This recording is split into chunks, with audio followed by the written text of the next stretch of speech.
Hello दोस्तों, आज का जो वीडियो है वो है सागर सीमेंट्स लिमिटेड के ऊपर है। और हम लोग इसको देखेंगे कंपनी कैसी है, कैसा परफॉर्मेंस कर रहा हूँ, इसको रिव्यू करेंगे प्रॉपर्ली। अगर आप हमारे यूट्यूब चैनल पहली बार हैं तो यूट्यूब चैनल को सब्सक्राइब कर लीजिएगा, क्लिक बेल आइकन को भी प्रेस कर दीजिएगा ताकि सारा नोटिफिकेशन आपको मिलते रहे, कोई नोटिफिकेशन आपसे मिस ना हो जाए।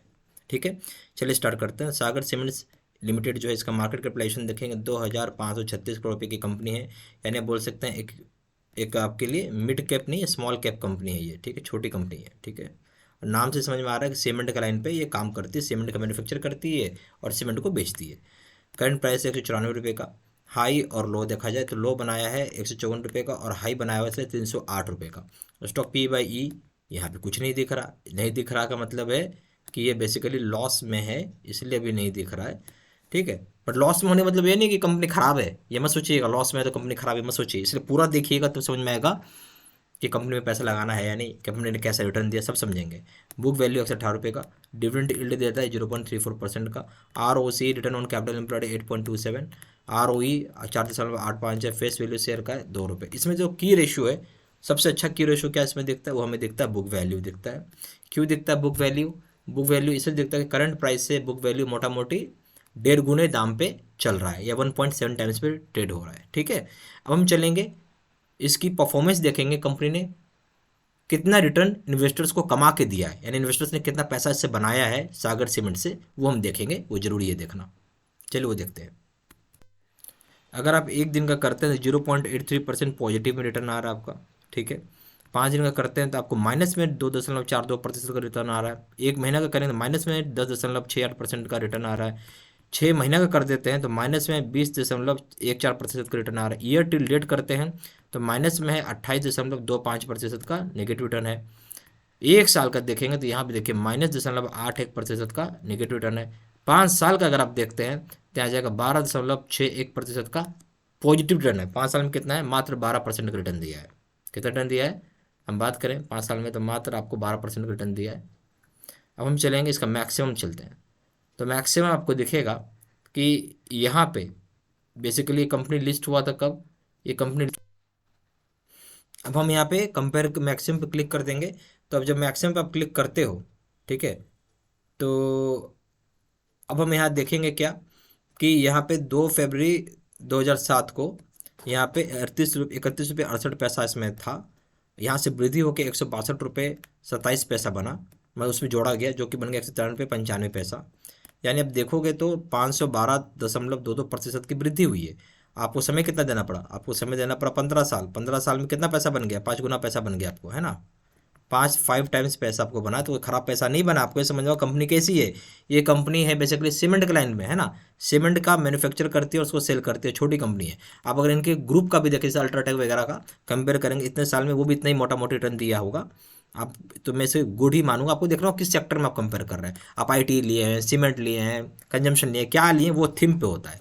ठीक है, तो आप एक चीज़ और देखना, स्टॉक में कभी सीधा मूवमेंट नहीं आएगा। ऊपर गया तो बहुत ही नीचे आया, फिर नीचे आया, फिर देखिए ऊपर चल रहा है, फिर देखिए नीचे ही गिर रहा है तो नीचे ही गिरा, फिर यहाँ पे देखिए ऊपर भागा, फिर नीचे गिर रहा है।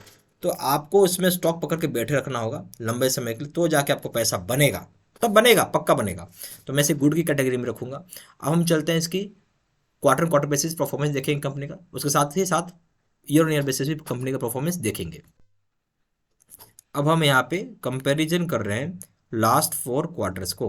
दिसंबर 2021 को कंपेयर करेंगे मार्च 2022 के साथ, मार्च 2022 को कंपेयर करेंगे जून 2022 के साथ, जून 2022 को कंपेयर करेंगे सितंबर 2022 के साथ। ठीक है, अब यहाँ देखेंगे सेल्स का क्या पिक्चर है। 334 करोड़ रुपये का सेल्स से बढ़कर हो गया यहाँ पे 502 करोड़ रुपये का सेल्स। सेल्स यहाँ भी बढ़ के हो गया 558 करोड़ रुपये का सेल्स है। पर इसी क्वार्टर सितंबर क्वार्टर में थोड़ा सा घटा है, 475 करोड़ रुपये का सेल्स आ रहा है। ठीक है, तो इसलिए हम इसको पॉजिटिव रखेंगे कि भाई 3 क्वार्टर पॉजिटिव रहा है, एक ही क्वार्टर कम रहा तो कोई टेंशन की बात नहीं है। ऑपरेटिंग प्रॉफिट में आइए, यहाँ हो जाएगा 47 करोड़ रुपये का, उससे बढ़कर हो जाएगा 61 करोड़ रुपये, और उससे भी बढ़कर उसके बराबर ही रहेगा 61 करोड़ रुपये का। और यहाँ ऑपरेटिंग प्रॉफिट में ज़बरदस्त गिरावट आ रही है 6 करोड़ रुपये का। और ये शायद ये इसलिए आ रहा है क्योंकि आपका जो रॉ मटेरियल का दाम बढ़ गया है। तो यहाँ पर हम इसे भी पॉजिटिव ही रखेंगे। ठीक है, क्योंकि एक ही क्वार्टर में कम रहा है इसलिए। प्रॉफिट फॉर टैक्स में आइए, यहाँ हो जाएगा 8 करोड़ रुपये से घट के -13 करोड़ रुपये, और यहाँ थोड़ा सुधरा है प्लस -11 करोड़ रुपये, बट यहाँ और घट के हो गया माइनस में 68 करोड़ रुपये। तो बहुत चिंता की बात होगी क्योंकि रॉ मटेरियल का दाम बढ़ रहा है, तो ये कंपनी के हाथ में नहीं है। तो हम इसे निगेटिव रखेंगे प्रॉफिट बिफोर टैक्स को। अब आएंगे नेट प्रॉफिट, 10 करोड़ रुपये है, उससे घट के हो जाएगा 19 करोड़, माइनस में 19 करोड़ रुपये, और यहाँ थोड़ा सुधार के हो जाएगा माइनस में 13 करोड़ रुपये। फिर यहाँ और घट के हो जाएगा -49 करोड़। 2 क्वार्टर लगातार कम रहा है, मतलब 2 क्वार्टर कम रहा है, इसलिए हम इसे निगेटिव मानेंगे। नेट प्रॉफिट को ईपीएस में आइए, 0.89 है, उससे घट के हो जाएगा 0.98, माइनस में 0.98, फिर यहाँ सुधर के हो जाएगा माइनस में 0.55, और यहाँ और घट के हो गया माइनस में 3.23। तो आपके लिए बहुत चिंता की बात है, बहुत ही चिंता वाली विषय हो गई, तो इसको भी हम माइनस में ही रखेंगे। क्लियर हो रही बात, समझ में आ रही है ना अच्छे से आपको? तो यहाँ आपको क्या दिखा कि सेल्स और ऑपरेटिंग प्रॉफिट को अगर हम छोड़ दें क्वार्टर ऑन क्वार्टर बेसिस, तो बाकी सारी चीज़ें फिगर इसकी ख़राब है।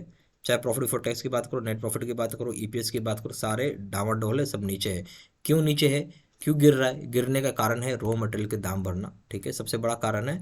जो रॉ मटेरियल है इसके दाम बढ़ गई, क्योंकि बहुत सारा लड़ाई झगड़ा की वजह से भी एक रीज़न होता है ये, ठीक है। इससे बहुत भारी असर पड़ा, रॉ मटेरियल प्राइस बढ़ गया, तो यहाँ पे सीधी सी बात है इनकी प्रॉफिट मर गई, इनकी प्रॉफिट में क्या हो जाएगा, गिर जाएगा, सीधा सा लॉजिक है।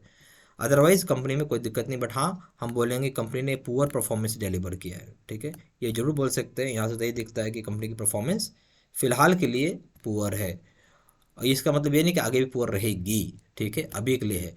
अब हम इसके लिए क्या करेंगे, ईयर ऑन ईयर बेसिस भी कंपनी का परफॉर्मेंस एक बार देख लेते हैं। अब हम इस कंपनी को साल बाई साल कंपेयर करेंगे, मार्च 2020 से कंपेयर करेंगे, मार्च 2021, मार्च 2021 से कंपेयर करेंगे, मार्च 2022, मार्च 2022 से कंपेयर करेंगे, till today month TTM basis पे हम कंपेयर कर रहे हैं, और हम इसको वाई ऑन वाई बेसिस पे यानी ईयर ऑन ईयर बेसिस पे हम इसको कंपेयर कर रहे हैं, ठीक है। सबसे पहला हो गया सेल्स। सेल्स में देखेंगे 1175 रुपये का सेल्स है, उससे बढ़कर हो जाएगा 1371 रुपये का सेल, और यहाँ उससे भी बढ़कर हो जाएगा 1597 रुपये का सेल, और यहाँ उससे भी बढ़कर हो जाएगा 1868 करोड़ रुपये का सेल्स। सेल्स में तो कोई दिक्कत नहीं आ रही भाई, सेल्स लगातार बढ़ रहा है आपका, बहुत शानदार तरीके से बढ़ रहा है सेल्स में, ठीक है, तो हम इसे पॉजिटिव रखेंगे। हम बात करेंगे ऑपरेटिंग प्रॉफिट में, ये 186 करोड़ रुपये का ऑपरेटिंग प्रॉफिट है। मार्च 2020 में वर्ष से बढ़ के हो गए 400 करोड़ रुपये, और यहाँ घट के हो गए 276 करोड़ रुपये, और यहाँ और घटा है, घट के हो गए 175 करोड़ रुपये। बहुत चिंता की बात है कि ऑपरेटिंग प्रॉफिट लगातार 2 साल से कम हो रहा है। प्रॉफिट फॉर टैक्स में यहाँ 50 करोड़ रुपये का है, उससे बढ़कर हो जाएगा 281 करोड़ रुपये, यहाँ घट के हो जाएगा 104 करोड़ रुपये, और यहाँ घट के हो जाएगा माइनस में आ गया 84 करोड़ रुपये, ठीक है, इसलिए हम इसे भी निगेटिव रखेंगे, 2 साल कम रहा है। नेट प्रॉफिट में आइएगा तो 27 करोड़ रुपये से बढ़कर हो जाएगा 186 करोड़ रुपये, यहाँ घट के हो जाएगा 59 करोड़ रुपये, इससे और घट के हो जाएगा माइनस में 72 करोड़ रुपये, तो नेट प्रॉफिट भी आपका नेगेटिव हो गया, ठीक है, क्योंकि 2 साल कम रहा है। अब आएंगे एपीएस में 2.40 से बढ़कर हो जाएगा 15.88, और यहाँ से भी घट के हो जाएगा 5.89, और यहाँ से घट के हो जाएगा 3.87। तो ये भी आपका घट रहा है, क्या समझ में आया आपको? अच्छा, हमने बोला था ना आपको एक चीज़ कि स्टॉक पी बाई निगेटिव हो, इसलिए निगेटिव यहाँ से, क्योंकि अगर प्रॉफिट निगेटिव होता है तो स्टॉक पी बाई ई का मल्टीपल नहीं निकाल सकते आप, ठीक है, याद रखिएगा। जब भी प्रॉफिट जो है या नेट प्रॉफिट जो आपका निगेटिव हो जाता है तो कभी भी आपका पी बाई ई वैल्यू नहीं आएगा, इसलिए वहाँ पे कुछ नहीं आ रहा था, ठीक है। अब ऐसे आप देखोगे तो सेल्स तो ठीक है, सेल्स को छोड़ दीजिए, सेल्स ही एक इसका अच्छा है, बाकी ऑपरेटिंग प्रॉफिट में सेल्स इसको तो अच्छा है ही। ऑपरेटिंग प्रॉफिट नीचे गिर रहा है, प्रॉफिट बिफोर टैक्स नीचे आ रहा है, हर साल आ रहा है, लगातार 2 साल से आ रहा है, नेट प्रॉफिट भी नीचे आ रहा है लगातार 2 साल से, और ईपीएस भी आ रहा है लगातार 2 साल से। मैं आपको यहाँ पे कॉशन करूँगा, कंपनी ख़राब नहीं है बट कॉशन है, क्योंकि रॉ मटेरियल का दाम बढ़ रहा है, बार बार बोल रहा हूँ, इसलिए आप इसको थोड़ा सा कॉशन में रखिए। कंपनी कहीं से भी ख़राब नहीं है, अब भाई रॉ मटेरियल बढ़ गई है तो इसलिए लगातार 2 साल से इसके दाम, मतलब इससे स्टॉक परफॉर्मेंस नहीं कर पा रही। जैसे रॉ मटेरियल दाम थमेगा, हो सकता है उस समय ये बढ़ना चालू करे। फिलहाल के लिए आप इसको अवॉइड करके रखें, इस तरह की कंपनी में पैसा ना लगाएं तो ही बढ़िया है, पैसा लगा के ना मिलेगा तो आपको बुरा लगेगा, ठीक है। उम्मीद करता हूँ वीडियो आपको अच्छा लगा तो लाइक जरूर करिएगा। चलो पहली बार चैनल सब्सक्राइब कर लीजिएगा। Thank you very much.